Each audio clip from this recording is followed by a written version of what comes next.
All right, welcome back. So in this video, we're now going to talk about the third thing you can do once you've learned to control your subconscious. And this third thing is by far the most important thing, right? And it's the thing that has given me the most motivation in terms of trying to teach people this stuff and get this message out there and things like that. I don't know, like I said, I don't know how many people will ever see, these videos, or visit my website or whatever, or buy my book. But ultimately, it's still my greatest motivation to teach you this third thing, right? So the third thing, and I touched on it again last video, has to do with God, right? So very important. It's the most important thing, right, of anything. And so it's the most important topic.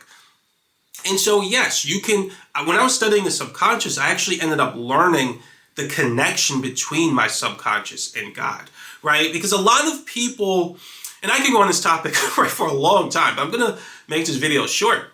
We'll talk more about a lot of these stuff I have to say, we'll talk about much later in book 2 when we start covering supernatural topics.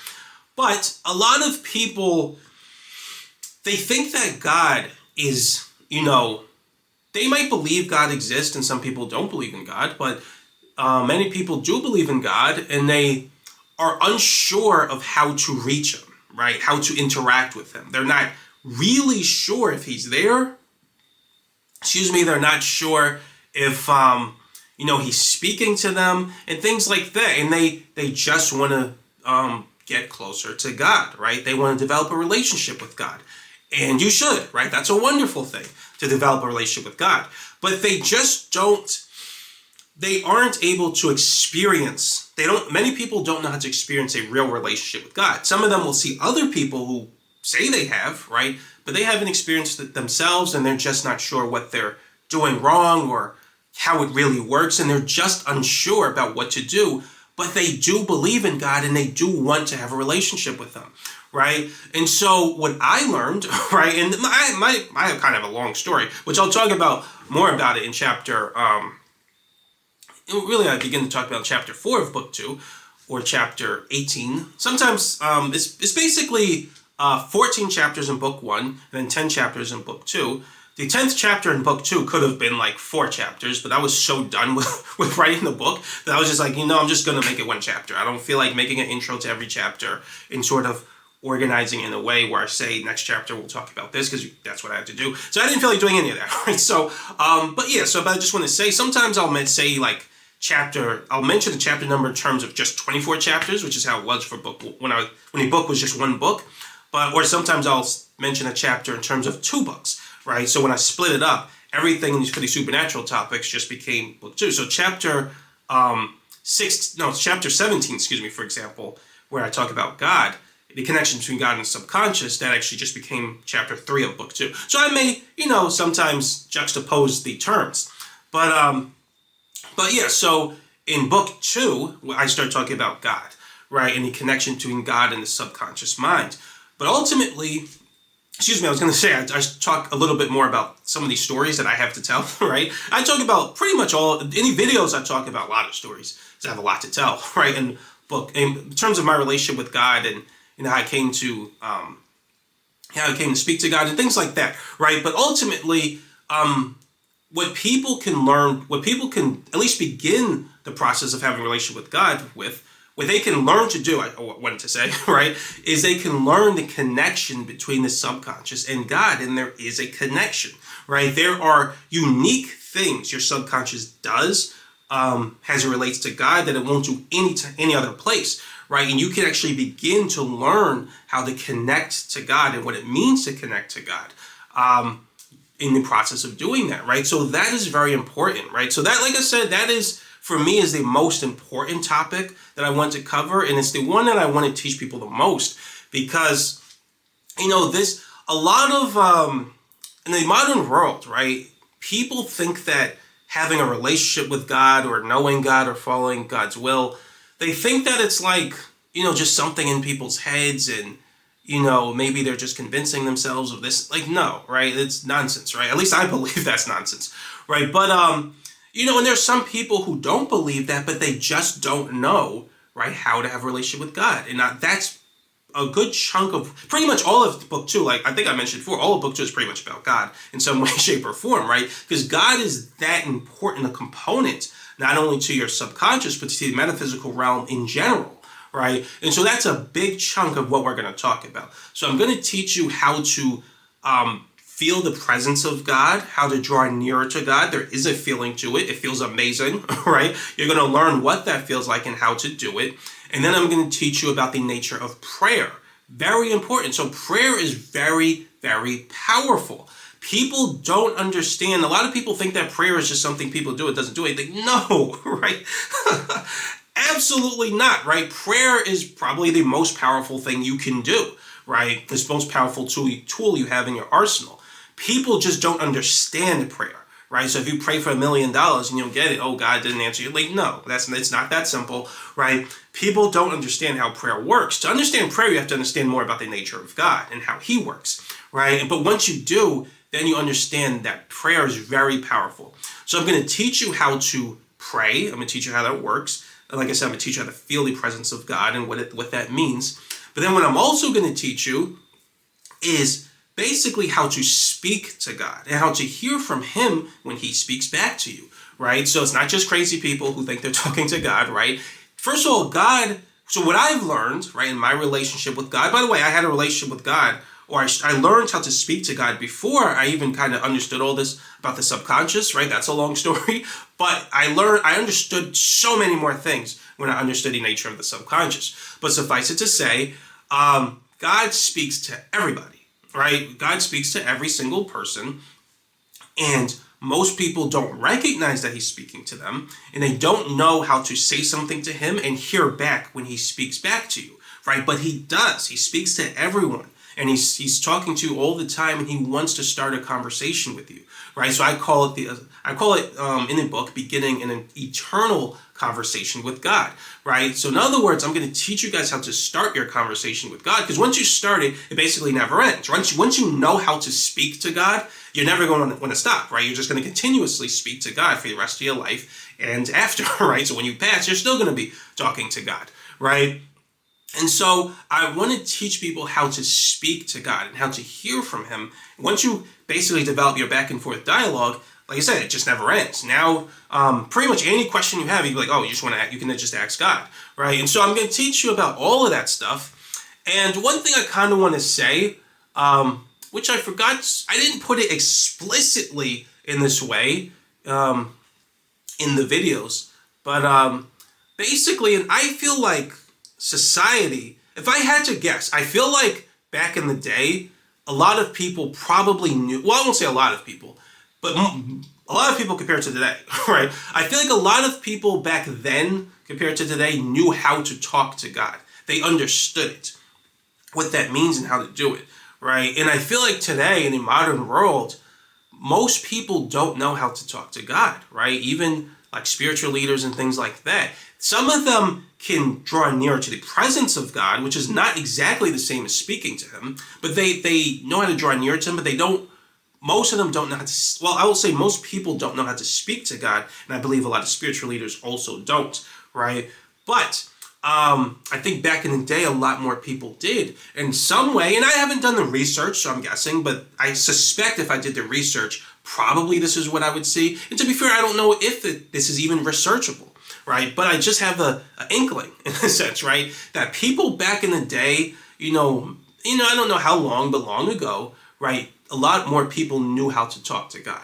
And I feel like it's somewhere along the way society lost its way, right? So as a civilization, we lost our way and we forgot how to speak to God. And that caused all kinds of problems, right? And that's not to say that society was ever perfect, right? But more people knew, it was less consequential that a lot of people didn't know how to speak to God, right? And it was the fact that only a small number of people can do it still gave society that benefit, right? Because a lot of people not knowing how to do it wasn't as consequential. And I feel like in today's world, it is enormously consequential that so many people don't know how to speak to God. And I feel like that's caused humanity, right, to lose its way. So what I want to do, right, what I want to contribute to humanity, right, or to just try to make the world a better place, is to teach you guys how to speak to God and how to hear from him. It is a process. It's something you can learn to do, right? And when you've learned to do it, right, it'll change your life. And it'll change your life, of course, as anything that occurs with God, it'll change your life for the better. right? So that's another thing I'm going to teach you guys is how to speak to God. And while I'm on the topic, I just want to say, right? So the connection between God and the subconscious basically has nothing to do with religion, right? It doesn't matter if you're a Muslim, a Buddhist, a Christian, and I was going to say an atheist. they wouldn't necessarily count. But although it still doesn't matter for them anyway either. Whether you're, what's another one? Shinto? I don't know, right? But regardless of what you believe in, right? Your subconscious responds to God the exact same way. It's always the same. And so when I talk about, in chapter 3 of book 2, I talk about the connection between God and the subconscious, and you're going to see that I can do it without any reference to religion at all, right? So it makes no difference what you believe in, you can do it. However, right, what I will say, I don't want to put this. No matter what religion you are, you can still learn how to draw nearer to the presence of God using these principles. Like I said, it's purely metaphysical. I almost do it in almost a mathematical like way. So it has nothing to do with what you believe in. You just follow the same principles and you can connect to God and you'd be like, oh, this is what it feels like. And it feels amazing because there's a unique feeling to it. But what I'll say on top of that is in the book and in the videos, I was originally gonna try to make it like not religious focused, but it just didn't end up that way because to me, it's not. I don't think in terms of religion at all. I don't even consider myself really religious. I consider myself spiritual, right? And I look at metaphysics, right? To me, it's all just metaphysical truth. But if I'm going to put things in terms of religion, right, the truth that I believe in, and this is based on my relationship with God, what he's told me, right, and as well as all types of research I've done, right, the truth that I believe in is the truth of Jesus Christ, right? So Jesus is, how does it usually go? The way, the truth, and the life. No one goes to the Father but through him, right? Through Jesus, right? In other words, so I'm a Christian, right? That would be the closest religion that basically is closest to my beliefs is Christianity. Now I say it that way because again, I don't really think of it in terms of religion. To me, it's just metaphysics, right? It's the metaphysical truth and metaphysical laws, right? So Jesus Christ is the truth. And so a lot of what we talk about is going to be Christian focused. It's going to be focused on Christianity. It's going to be focused on a lot of what's said in the Bible. Now, I haven't read like all of the Bible yet, which is terrible, but I've just been so busy. But I'm trying to, right? I'm trying to read the Bible, and I'll mention it again in the videos, in the book too, in the supernatural part of the curriculum, right? But yeah, so I believe in Jesus Christ. I believe Jesus is the truth. I believe he is the way, right? And I actually believe there is also a unique response in your subconscious when you focus on Jesus, right? So I wasn't sure if that was true at first. That'll make a little more sense why I say that when you get to chapter 3 of book 2 or chapter 17. But ultimately now I believe there's a unique connection, a uniqueness to your subconscious response when you focus on Jesus Christ. And that's how you know, that's just one of the many ways you can use to know that Jesus Christ is the truth. Jesus Christ is the King of Kings, right? So that's what I believe in. So a lot of, like I said, book 2 is going to be centered around focus on Jesus and focus on Christian ideas. And I'm going to teach you how to have a relationship with Jesus, which is amazing, right? And I think a lot of the problems in modern society, where people are unhappy and, there's just, there's all types of issues in this modern society. I sometimes think of the modern age, the modern sins of this age we're like in the age of hedonism, right? At least as of the time of this recording, right? And I'll talk a little bit more about that later. Well, I don't really talk about it in that sense all the way to like chapter 10 of book 2 or chapter 24. But suffice it to say, people just focusing on indulgence and pleasure and selfishness, trying to make themselves feel good and things like that. I'll just say really quickly, right, that your subconscious, the more you engage in certain types of behaviors, for the moment we'll just say sin, right? The more you engage in sinful behaviors, the more your subconscious, it's like it loses its connection to God, right? And you'll be able to feel, once you understand your subconscious, you'll recognize it right away. It's very obvious, right? But it loses its connection to God. But when you live in a certain way, basically in the likeness of Jesus Christ, that connection increases, right? And it affects your behaviors. And so Anytime you lose your connection to God weakens, only chaos can ensue, right? And in modern society, we focus so much on pleasure and selfishness and we put all our energy into making sure our lives are good, right? And not focusing on others. And these behaviors, when you do it to that degree, cause God's spirit to recede from you or your connection to weaken. And so the only thing that can result from that is something bad, right? Chaos.